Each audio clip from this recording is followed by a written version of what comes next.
Okay, so you had this like a little bit of awakening, and then where did that lead you?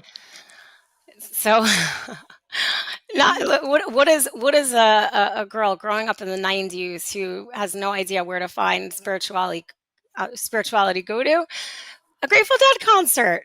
So I don't know if you're Okay. familiar with the band. So people from the 1960s, 70s, 80s, they would get it. But it was sort of like a traveling Woodstock.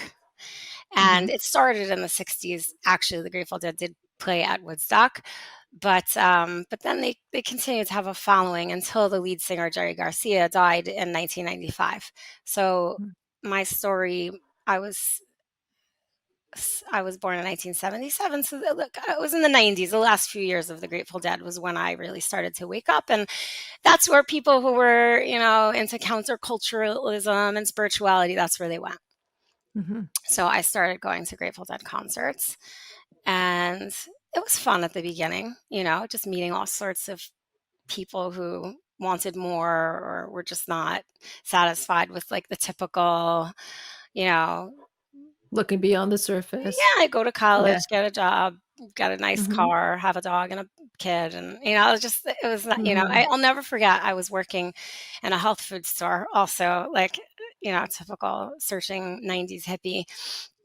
And one of my friends from high school, their mother walked into the store, and I was just like making conversation with her. And I was like, "Yeah, so what's he doing?" And she just looks at me like I was an alien. She was like, "He's going to college, of course." Of course. And I'm like, "Oh, I'm not going down the beaten path, I guess." Right. You're I not following the script, right. Yeah, I didn't, and I wasn't even religious yet then. I was like, why would I waste that much money of my parents? I don't even know what I want to do. I'm not going to go to college if there's no meaning in it. If I don't know Mm. what path I'm pursuing, I'm not just going just to sit in a classroom and, you know, learn stuff that I felt at that time was going to be meaningless for me.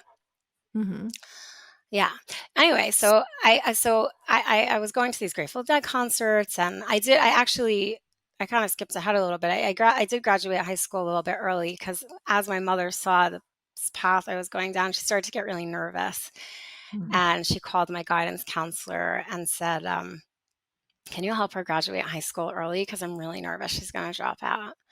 And it's really Mm. funny because my husband went through a similar journey to me, and he actually did come to his parents at age 15 and say, "I need to go find the meaning of life. Sign me out of Oh, high wow. school." His parents Really? took him to a therapist, and the therapist actually said, "You know what? He's sincere. You should really let him go," which is pretty Wow. amazing. That's his story.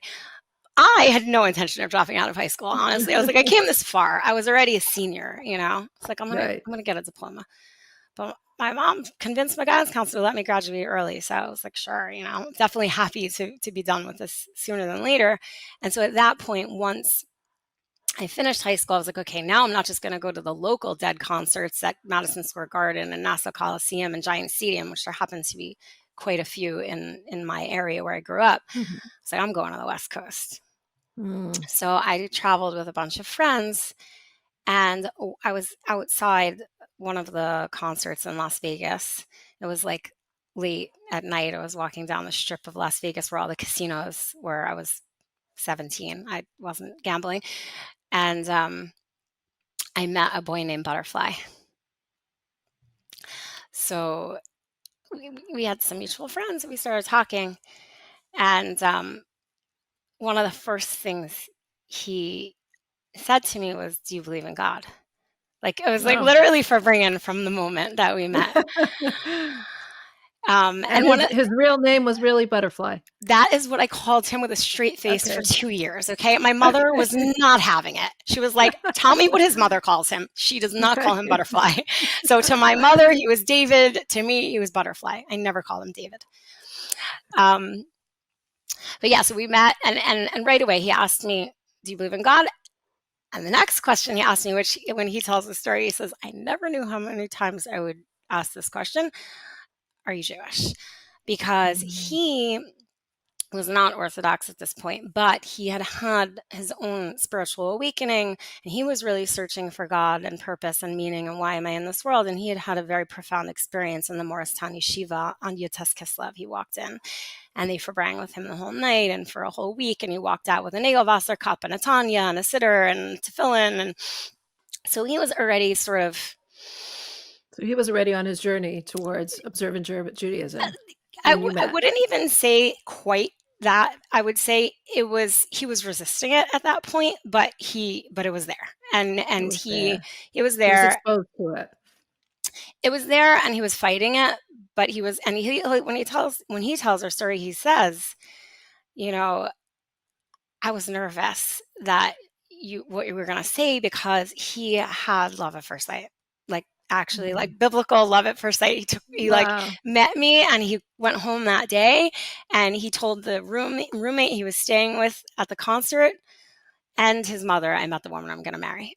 And they Wow. were all like, "No, stop it, butterfly." "What are you saying?" His roommate was like, "Go back to sleep." Um, I did not have that experience, but I definitely connected with him. But yeah, he said that he felt so strongly drawn to me that he was nervous to ask me the question Mhm. because he wasn't sure what he would do if I had said no. But I'm a Jew, Wow. so I was born a Jew, so That that that's worked out. that's interesting. So it was important for him that you believed in God and that you were Jewish. Yeah,